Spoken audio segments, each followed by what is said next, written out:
बिस्मिल्लाहिर्रहमानिर्रहीम। अस्सलाम वालेकुम। कैसे हैं आप? उम्मीद करता हूँ सब खैरियत से होंगे। अल्लाह पाक हम सबको अपने हिफ्ज़ व अमान में रखे। जनाब, आज की डेट है 17 में, डे है मंडे, वीक का फर्स्ट डे था। आज मार्केट का रिव्यू आपके साथ शेयर करने वाला हूँ, जो कि होगा 18 मई के लिए, कल के लिए, ट्यूसडे के लिए। सबसे पहले समरी चेक करेंगे मार्केट ने कैसे परफॉर्मेंस की, और चार्ट पर देखेंगे मार्केट का क्या पैटर्न बन रहा है और कल क्या एक्सपेक्टेशंस हैं। तो इस पर रूटीन चेक करते हैं मार्केट की समरी। यहाँ पर देखते हैं मार्केट ने क्लोजिंग एडजस्ट की है वो 45,796 के पास की है। मार्केट ने जो पॉइंट्स गेन किए हैं 621.64 पॉइंट मार्केट ने गेन किए हैं, जो कि बनता है 0.1.89%। मार्केट के अंदर जो वॉल्यूम जनरेट हुए हैं जनाब 201.90 मिलियंस के वॉल्यूम जनरेट हुए हैं। अच्छे खासे वॉल्यूम मार्केट के अंदर जनरेट हुए हैं। मार्केट ने आज अपनी ओपनिंग दी थी वो 45,521 के पास से दी थी। उसके बाद मार्केट ने जो आज अपना हाई बनाया वो 45,806 का बनाया, और मार्केट जो है ओपनिंग से लेके एंड तक पॉजिटिव रही। Through out the day market की जो पोजीशन है वो पॉजिटिव रही, और अच्छी ओपनिंग के साथ मार्केट ने अच्छी क्लोजिंग दी है। तो जनाब, कंपनीज़ की बात करें तो जनाब, कंपनीज़ जो अप रही हैं वो 63 कंपनीज़ अप रही हैं, जो डाउन रही हैं वो 26 रही हैं, जो अनचेंज रही हैं वो 11 कंपनीज़ रही हैं। जो टॉप एडवांसर रहे हैं, नंबर 1 जो है TRG पाकिस्तान रहा है, वो टॉप डिक्लाइनर के अंदर नंबर रहा है वो OGDC का रहा है। नंबर 2 पे जो है एडवांसर के अंदर लकी सीमेंट का रहा है, और डिक्लाइनर के अंदर जो नंबर रहा है वो PPL का रहा है। नंबर 3 पे एडवांसर में यूनिटी का रहा है। नंबर 4 में HBL का रहा है। नंबर 5 में MCB का रहा है एडवांसर में, और डिक्लाइनर के अंदर NRL का रहा है। उसके बाद जनाब MLCF, Engro, OGDGKC, CHCC etcetera आते हैं। तो जनाब, आप चलते हैं चार्ट के ऊपर, देखते हैं चार्ट पर क्या पोजीशन बन रही है।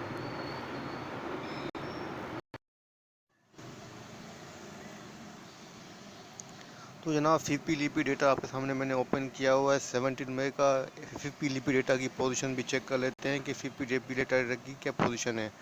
तो यहाँ पर आप देख सकते हैं फॉरेन कॉरपोरेट जो है वो बाइंग के ऊपर है, और उन्होंने 1.18 मिलियंस की US मिलियंस की उन्होंने बाइंग की हुई है, और फॉरेन इंडिविजुअल्स की भी जो है तकरीबन 1.18 की बाइंग है। 1.18 मिलियंस की US मिलियन की उन्होंने बाइंग की हुई है, और फॉरेन कॉरपोरेट्स ने 1.01 मिलियन US मिलियन की उन्होंने बाइंग की हुई है। सबसे ज़्यादा उन्होंने बाइंग की हुई है जनाब, वो की हुई है फॉरेन इंडिविजुअल्स ने। फॉरेन इंडिविजुअल्स की बात करें तो फॉरेन इंडिविजुअल्स ने सबसे ज़्यादा जो बाइंग की हुई है वो की हुई है जनाब बैंकिंग सेक्टर के अंदर। 1.74 US मिलियन की उन्होंने बाइंग की हुई है। सबसे ज़्यादा उन्होंने सेलिंग की हुई है ऑयल एंड गैस एक्सप्लोरेशन के अंदर, उन्होंने 3.05 US मिलियन की उन्होंने सेलिंग की हुई है। उसके बाद जो उन्होंने सबसे ज़्यादा बाइंग की है वो सीमेंट सेक्टर के अंदर की हुई है। 4.19 US मिलियन की उन्होंने बाइंग की हुई है फॉरेन इंडिविजुअल्स ने सीमेंट सेक्टर के अंदर, और बैंकिंग सेक्टर के अंदर ये बाइंग के ऊपर है। और जनाब, अगर हम फॉरेन कॉरपोरेट्स की बात करें तो जनाब, फॉरेन कॉरपोरेट्स भी बैंक के अंदर बाइंग के ऊपर है। 0.70 मिलियंस की 0.70 US मिलियन की उन्होंने बाइंग की हुई है। उसके बाद उन्होंने सबसे ज़्यादा बाइंग की हुई है सीमेंट सेक्टर के अंदर की हुई है। 4.04 US मिलियन की उन्होंने बाइंग की हुई है। और फॉरेन कॉरपोरेट्स भी ऑयल एंड गैस एक्सप्लोरेशन के अंदर जो है सेल के ऊपर है, उन्होंने 2.94 US मिलियन की उन्होंने सेलिंग की हुई है। तो जनाब, फॉरेन कॉरपोरेट्स की और फॉरेन इंडिविजुअल्स जो हैं वो ऑयल एंड गैस एक्सप्लोरेशन के अंदर सेलिंग के ऊपर हैं। शायद इसी वजह से आपको आज OGDC के अंदर जो है सेलिंग प्रेशर नज़र आया है। तो अगर हम लोकल डेटा की बात करें तो जनाब, लोकल डेटा में इंडिविजुअल जो है नंबर 1 है। इंडिविजुअल ने जो सबसे ज़्यादा बाइंग की हुई है, उन्होंने जो है 8.18 मिलियंस की उन्होंने बाइंग की हुई है। उसके बाद नंबर आता है जनाब, वो आता है बायर्स का, उसमें ब्रोकर्स ने 1.88 मिलियंस की उन्होंने बाइंग की हुई है। और जो सबसे ज़्यादा सेलिंग की हुई है म्यूचुअल फंड ने की हुई है 3.36 मिलियंस की उन्होंने सेलिंग की हुई है। और उसके बाद में आता है कंपनीज़ ने भी जनाब 3.38 मिलियंस की उन्होंने सेलिंग की हुई है। तो इंडिविजुअल ने जो सबसे ज़्यादा बाइंग की हुई है वो ऑयल एंड गैस एक्सप्लोरेशन के अंदर की हुई है। 3.85 मिलियंस की उन्होंने बाइंग की हुई है। उसके बाद जो नंबर उनका आता है बाइंग के अंदर, इनका उन्होंने सीमेंट सेक्टर के अंदर बाइंग की है, 0.64 मिलियन की बाइंग की हुई है। उसके बाद उनका नंबर आता है बैंकिंग सेक्टर का, उन्होंने 0.31 यूएस मिलियन की उन्होंने बाइंग की हुई है। उसके अलावा उन्होंने पावर सेक्टर के अंदर बाइंग की हुई है इंडिविजुअल्स ने। और अगर हम सेलर्स की बात करें तो जनाब सीमेंट सेक्टर के अंदर जो है कंपनीज की सेलिंग है 1.91 मिलियन की उन्होंने सेलिंग की हुई है। और उसके बाद उन्होंने फूड सेक्टर के अंदर जो है 2.59 मिलियंस की उन्होंने सेलिंग की है। और इतनी ही तकरीबन जो है 3.62 मिलियंस की फूड सेक्टर के अंदर इंडिविजुअल्स की बाइंग है। तो म्यूचुअल फंड ने भी जनाब अच्छी खासी सेलिंग की हुई है। उन्होंने सबसे ज़्यादा सेलिंग जो की हुई है वो टेलीकॉम सेक्टर के अंदर की है, 1.54 मिलियंस की हुई है। उसके बाद उन्होंने सबसे selling oil and gas exploration के अंदर की हुई है, 1.10 मिलियंस की उन्होंने सेलिंग की हुई है। तो हाँ, ऑयल एंड गैस के अंदर जो इनकी बाइंग है म्यूचुअल फंड की तकरीबन 0.30 मिलियंस की इन्होंने बाइंग की हुई है। अगर ब्रोकर्स की पोजीशन चेक करें तो जनाब ब्रोकर्स की 1.73 मिलियंस की उन्होंने बाइंग की हुई है टेलीकॉम सेक्टर के अंदर। और उसके बाद उन्होंने बाइंग की सबसे ज़्यादा जो बाइंग की हुई है वो की हुई है अदर सेक्टर के अंदर, जिसमें तकरीबन जो उन्होंने 1.16 बिलियन की उन्होंने बाइंग की हुई है ऑल अदर सेक्टर्स के अंदर ब्रोकर्स हजरात ने। और इंश्योरेंस कंपनी भी सेलिंग के अंदर है जनाब, ये भी थर्ड बड़ा सेलर है। इन्होंने 3.15 बिलियंस की इन्होंने सेलिंग की हुई है। सबसे ज़्यादा सेलिंग जो इनकी है 2.93 मिलियंस की, वो जनाब सीमेंट सेक्टर के अंदर है। तो सीमेंट सेक्टर के अंदर भी इंश्योरेंस की सेलिंग है। और सीमेंट सेक्टर के अंदर जो है सबसे ज़्यादा सेलिंग इंश्योरेंस कंपनी की है, उसके बाद जो है कंपनीज़ की है। और इंडिविजुअल्स की और फॉरेन कारपोरेट्स और फॉरेन इंडिविजुअल्स की जो है बाइंग है सीमेंट सेक्टर के अंदर। तो सीमेंट सेक्टर के अंदर आज काफ़ी ज़्यादा सेलिंग का सामना नज़र आ रहा है इंश्योरेंस कंपनीज़ ने। और कंपनीज़ ने काफ़ी ज़्यादा सेलिंग की है, लेकिन उसके बावजूद इंश्योरेंस क्या कहते हैं सीमेंट सेक्टर जो है उसको पॉजिटिव मूव किया है और पॉजिटिव क्लोजिंग दिखाई है। तो जनाब ये था फीपीडीपी डेटा। अब थोड़ा ओपन इंटरेस्ट को चेक कर लेते हैं कि ओपन इंटरेस्ट क्या कहता है। तो जनाब आपके सामने ही मैंने 17 मई का ओपन इंटरेस्ट ओपन किया हुआ है। इसमें आप देख सकते हैं सबसे पहले हम चेक करेंगे ऑल ओवर टोटल जो ओपन इंटरेस्ट है 10 कंपनीज़ का, टॉप 10 कंपनीज़ का। ये टोटल नहीं है, सॉरी, ये सिर्फ जस्ट टॉप 10 कंपनीज़ का ओपन इंटरेस्ट है। तो इसमें आप देख सकते हैं कि इसके अंदर जो है डे बेस के ऊपर 7.1% की इंक्रीमेंट नज़र आया है। और ये एक पॉजिटिव साइन कर रहा है। इसके साथ साथ प्राइस भी हाई गई है और इंडेक्स ने गेन भी किया है। तो ये इस बात को इंडिकेट कर रहा है कि इंडेक्स के अंदर जो है बाइंग इंटरेस्ट डेवलप हो रहा है। और सबसे ज़्यादा जो ओपन इंटरेस्ट इंक्रीज हुआ है 23.7%, 23.7% जो है ओपन इंटरेस्ट इंक्रीज हुआ है एनआरएल के अंदर, नेशनल रिफाइनरी के अंदर। ठीक है जनाब, जो कि इस बात को इंडिकेट कर रहा है कि ओपन इंटरेस्ट इंक्रीज हुआ है और प्राइस डिक्रीज हुई है। तो इस बात को इंडिकेट कर रहा है कि एनआरएल के अंदर जो है ट्रेंड वो वीक है और उसके अंदर जो है शॉर्ट पोजीशन लोग ले रहे हैं और वो सेलिंग प्रेशर इसके ऊपर है। तो यहाँ पर ओपन इंटरेस्ट इंक्रीज हो रहा है और प्राइस भी डिक्रीज हो रही है, तो वो शॉर्ट पोजीशन को इंडिकेट कर रही है। ठीक है, उसके बाद जनाब सेकंड नंबर जो आता है ओपन इंटरेस्ट जिसका इंक्रीज़ हुआ जनाब, वो हुआ है पीआईयूसी का 12%। और प्राइस भी इंक्रीज़ हुई है, जो कि इस बात को इंडिकेट कर रही है कि पीआईयूसी के अंदर जो है बाइंग पोजीशन डेवलप हो रही है। उसके बाद नंबर आता है जनाब, वो आता है यूनिटी का 9.3% ओपन इंटरेस्ट इंक्रीज़ हुआ है और प्राइस भी इंक्रीज़ हुई है। तकरीबन अपर कैप के ऊपर मेरे ख्याल से इसकी क्लोजिंग हुई है, मुझे याद नहीं है, कंफर्म नहीं है, लेकिन अपर कैप के ऊपर इसकी क्लोजिंग हुई है। तो ये भी बाइंग पोजीशन, बाइंग इंटरेस्ट जो है वो इंडिकेट कर रहा है। दूसरा नंबर आता है जनाब, हमारा आता है टीआरजी पाकिस्तान का। इसमें देखते हैं 6.2% ओपन इंटरेस्ट इंक्रीज़ हुआ है डे टू डे की बेस के ऊपर। तो उसका मतलब है प्राइस भी हाई गई है, तो ये भी यहाँ पर बाइंग इंटरेस्ट को डेवलप होते हुए इंडिकेट कर रहा है। तो मतलब जनाब ओपन इंटरेस्ट की जो ऑल ओवर पोजीशन बन रही है वो अच्छी पोजीशन है, 7.1% कोई ज़्यादा नहीं है, लेकिन ये कि अच्छी पोजीशन है। और साथ साथ प्राइस भी इंक्रीज़ हुई है और इंडेक्स की पोजीशन भी इंक्रीज़ हुई है, तो उसका मतलब है बाइंग इंटरेस्ट थोड़ा सा डेवलप हुआ है। तो जनाब ये थी ओपन इंटरेस्ट और सीपी लिपिडेटा की पोजीशन।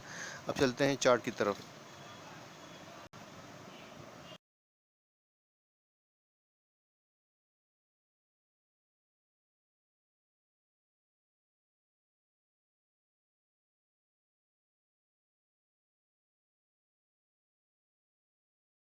यहाँ पर जनाब आप देख सकते हैं मैंने कि SE100 इसका डेली चार्ट ओपन किया हुआ है। और जैसा कि कल आपके साथ मैंने डिस्कस किया था कि मार्केट के पास जो स्ट्रॉन्ग रेजिस्टेंस लेवल है वो 45,500 का है।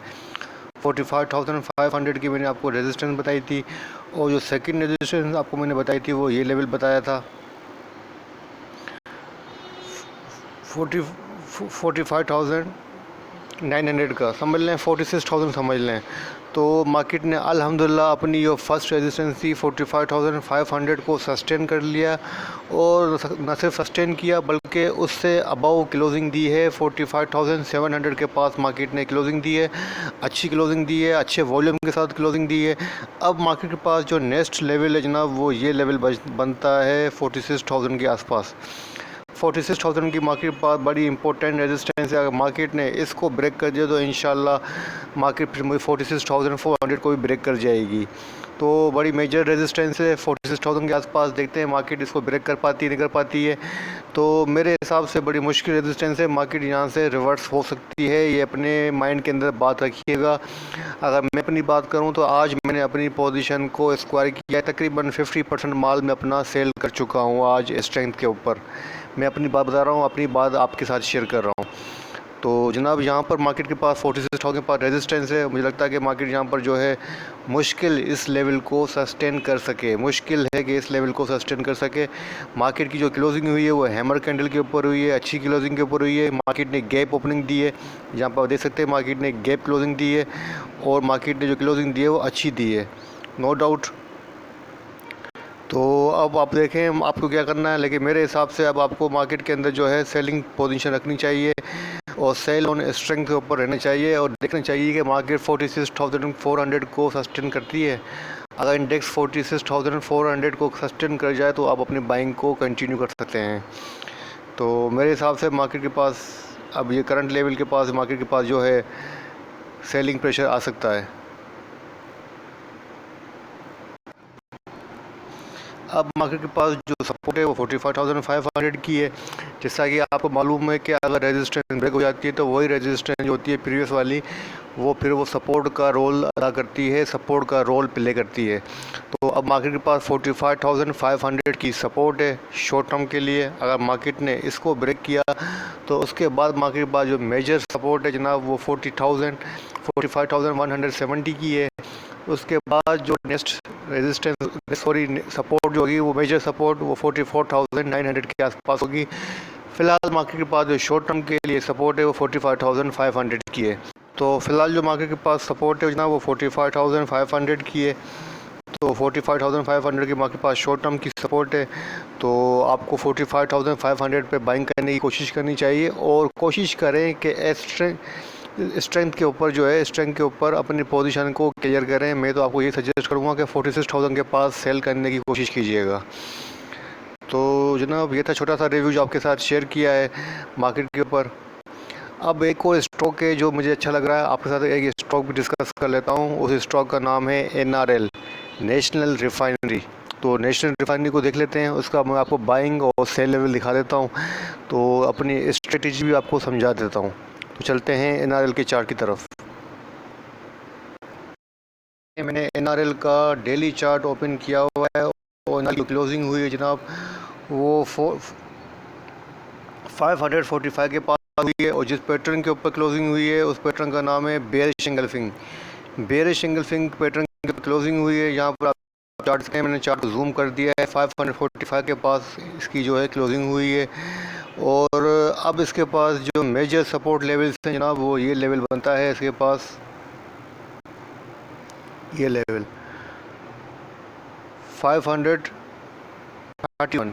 आप 531 समझ लें या 534 समझ लें। 531 से लेके 534 के पास स्ट्रॉन्ग सपोर्ट है, यहाँ से ये रिबाउंड हो सकता है। तो मेरे हिसाब से आपको इसके अंदर बाइंग करनी चाहिए, और अगर अपना स्टॉप लॉस आप सेट करना चाहते हैं तो आपको स्टॉप लॉस 520 का इसके अंदर स्टॉप लॉस सेट कर सकते हैं।